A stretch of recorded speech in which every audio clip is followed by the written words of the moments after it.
Hello friends, எல்லாரும் எப்படி இருக்கீங்க? நாங்கள் நல்லா இருக்கோம். நான் அன்னைக்கு காலையில் என்ன பண்ணேன்னா, மீன்கார் வந்துட்டார். சரி, மீன் கொண்டு வந்தார். அந்த மீன் வாங்கி வச்சுருக்கேன். இந்த பாருங்கள், நவரை, அப்புறம் சங்கரா, அப்புறம் வந்து இந்த வெள்ளை சுதும்பு எல்லாம் கலந்து வாங்கினேன். இதில் வந்து இந்த ஒரு மீன் போட்டாங்க பாருங்கள், பெரிய சங்கரா. இதில் வந்து இந்த முட்டை இருந்துச்சு. இது முட்டை வந்து ஹஸ்பண்ட் வந்து சாப்பிடுவாங்க, அதனால் அதை எடுத்து வச்சுருக்கேன். க்ளீன் பண்ணிட்டேன். காலையில் நான் வந்து என்ன பண்ணேன்னா, சப்பாத்தி பண்ணிவிட்டு தக்காளி பருப்பு போட்டு கடைசல் பண்ணேன். ஸோ அது வேற வச்சுட்டேன். அதனால் அது வச்சு மத்தியானம் சமையல் முடிச்சிட்டேன். இப்போ அதுக்கப்புறம் தான் மீன்கார கொஞ்சம் சமையலாம் முடிச்ச பிறகு தான் கொண்டு வந்தார். அதனால் அதை வாங்கினேன். இது வந்து நெத்திலி மாதிரியே ஆலா மீன் சொன்னாங்க அவங்க. இது வந்து நெத்திலி மாதிரியே வறுக்கலாம், நீங்கள் ஒரு வாட்டி ட்ரை பண்ணி பாருங்கன்ட்டு நான் இது வரைக்கும் சாப்பிட்டதில்லை. ஆனால் அவங்க வந்து ஃப்ரீயாக கொடுத்தாங்க எனக்கு இந்த மீன். இது வந்து நெத்திலி மாதிரியே வருங்க, நல்லாயிருக்கும். இதில் ஒமேகா 3 நிறைய இருக்குது, நிறைய வாங்குறாங்க. அதனால் நீங்கள் அதை ஒரு டைம் ட்ரை பண்ணுங்கன்னு சொல்லி கொடுத்துட்டு போனாங்க, ஃப்ரீயாக கொடுத்தாங்க இது. இப்போ இந்த மீன் குழம்பு வைக்கணும். அதுக்கு வந்து தக்காளி, இது புளி ஊற வச்சு வச்சுருக்கேன், தக்காளி, அப்புறம் சின்ன வெங்காயம், இது வறுக்கணும். இது குழம்பு வைக்கணும். அப்புறம் பாருங்கள், இங்கே கிரைண்டரை பாருங்கள் எப்படி இருக்குன்னு.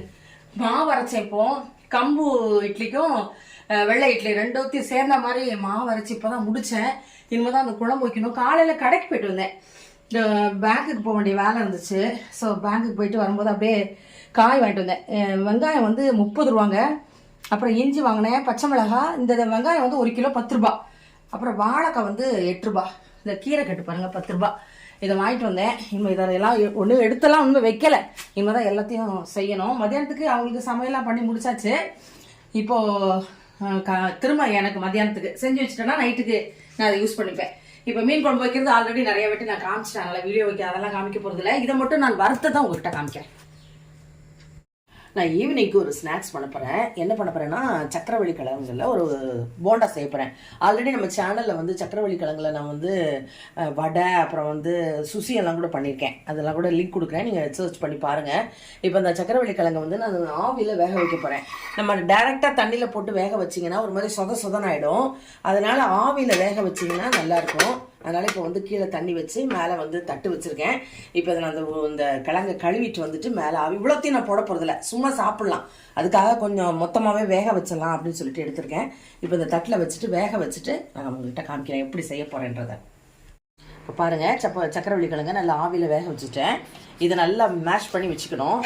அடுத்தது இது வந்து நாங்கள் சும்மா சாப்பிட்றதுக்கு எனக்கு தேவையான ரொம்ப நைட்டு நேரம் வேண்டான்றதுக்காக கொஞ்சமாக பண்ணுறேன். இப்போது இதுக்கு வந்து 1 கப்பு வந்து கடலை மாவு, 1/4 கப்பு வந்து அரிசி மாவு, அப்புறம் வந்து கொத்தமல்லி, கருவேப்பிலை, பச்சை மிளகாய் நறுக்கி வச்சுருக்கேன், ஒரு பெரிய வெங்காயம் பொடிசாக நறுக்கி வச்சுருக்கேன், உப்பு எடுத்து வச்சுருக்கேன், பெருங்காயத்தூள், அப்புறம் வந்து ஜீரகத்தூள், அப்புறம் வந்து மிளகாத்தூள். இப்போ ஃபஸ்ட்டு என்ன பண்ண போகிறோன்னா, இந்த மாவெல்லாம் வந்து நல்லா பிசைஞ்சிட்டு இந்த சக்கரவள்ளி கிழங்கு பார்த்தீங்கன்னா நல்லா உடச்சி விட்டு நல்லா மேஷ் பண்ணிக்கணும்.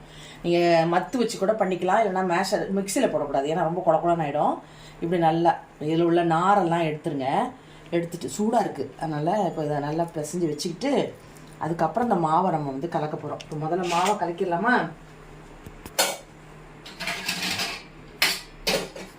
இது நல்லா ஆகட்டும். இப்போ மாவை கலக்கிக்கலாம். 1 கப்பு கடலை மாவு, 1/4 கப்பு அரிசி மாவு, அப்புறம் வெங்காயம்,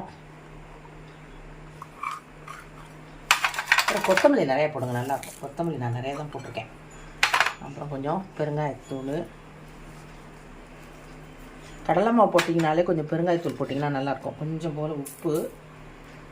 அடுத்தது மிளகாத்தூள், கொஞ்சம் காரத்துக்காக. ஏன்னா பச்சை மிளகா போட்டிருக்கோம், இருந்தாலும் அது காரம் கிடையாது. இப்படி போட்டிங்கன்னா கொஞ்சம் காரசாரமாக இருக்கும். ஜீரகத்தூள். இப்போ இது நல்லா கலந்துக்கலாம்.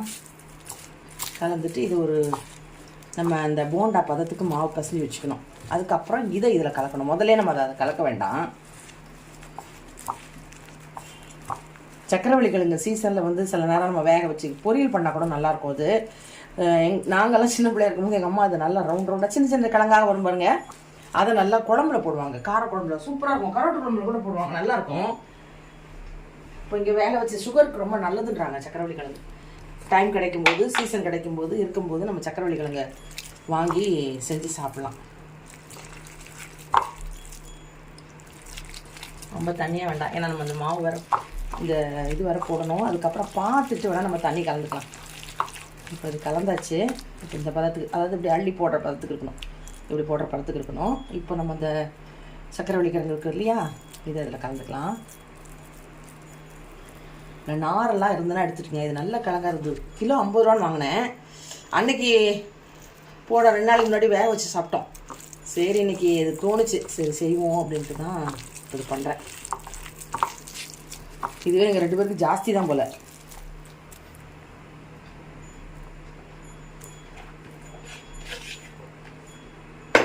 வேக வச்சு வச்சுருக்கேன் பாருங்கள். இதுவும் சாப்பிடுவோம். இது அப்படியே தூக்கி ஃப்ரிட்ஜில் வச்சுட்டா நாளைக்கு கூட சாப்பிடலாம். சும்மாதே வெளியில் வச்சுட்டே இருந்தேன்னா எத்தனை நாள் வைக்கிறது? வாங்கி ஒரு 4-5 நாள் இருக்கும். அவ்வளோதான், பசிச்சாச்சு. இப்போ எல்லாம் சரியாக இருக்கும்.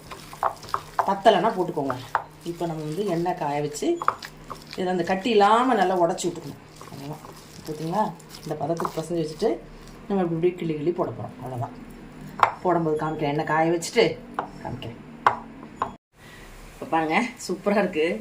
நல்லா எப்படி இருக்கு பாருங்க. உள்ளே சாஃப்டாக இருக்கும், மேலே கரகரன்னு இருக்கும். நல்லா குட்டி குட்டியாக நீங்கள் வந்து பெருசாக போடணுன்னா கூட போட்டுக்கலாம். நான் வந்து சின்னதாக போட்டிருக்கேன். இந்த மாதிரி போட்டால் சாப்பிட்றதுக்கு ஒன்று சாப்பிட்றலாம், அப்படி வாயில் கரெக்டாக போகும். அதுக்காக தான் அப்படி போட்டிருக்கேன். டீக்கு வந்து பால் வச்சுருக்கேன். இப்போ அதை மீதி உள்ளதை போட்டுட்ருக்கேன். நான் இன்றைக்கி மத்தியானம் வந்து நான் மீன் வாங்கினாங்கன்னு சொல்லி உங்கள்கிட்ட காமிச்சிருந்தேன் பாருங்கள். அந்த மீன் குழம்பு வச்சு வச்சுருக்கேன். அப்புறம் வந்து நான் சாம்பார்லாம் வச்சுட்டேன். அதுக்கப்புறம் தான் மீன்காரருக்கு மீன் கொண்டு வந்தார். இங்கே பாருங்கள், முருங்கைக்காவும் சின்ன வெங்காயம் போட்டு சாம்பார்.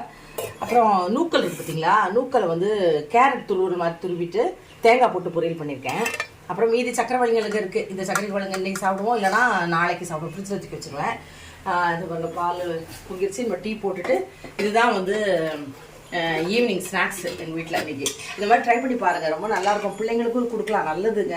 கேஸ் கிடையாது, சுகர் பேஷண்ட்ஸ் கூட சாப்பிட்லாம், அவ்வளோ நல்லது. நல்லா தொட்டுக்க சாம்பார் சாப்பிட்டுக்கலாம், கூட தொட்டுக்க வச்சு சாப்பிட்லாம், நல்லாயிருக்கும். நீங்கள் ட்ரை பண்ணி பாருங்கள். இந்த மாதிரி சர்க்கரை வழக்கறிஞங்களை செய்ய முடியுமானா கண்டிப்பாக செய்ய முடியும். இதுதான் ஈவினிங் ஸ்நாக்ஸு. டீ போட்டுட்டு இதை வச்சு சாப்பிட போகிறோம். குட்டி விளாக் தான். இதை பாருங்கள், பார்த்துட்டு இதை செஞ்சு பாருங்கள். செஞ்சு பார்த்துட்டு எப்படி இருக்குன்னு கமெண்ட் பண்ணுங்கள். நெக்ஸ்ட்டு நம்ம இன்னொரு ரெசிபியோட உங்களை மீட் பண்ணலாம். பாய்.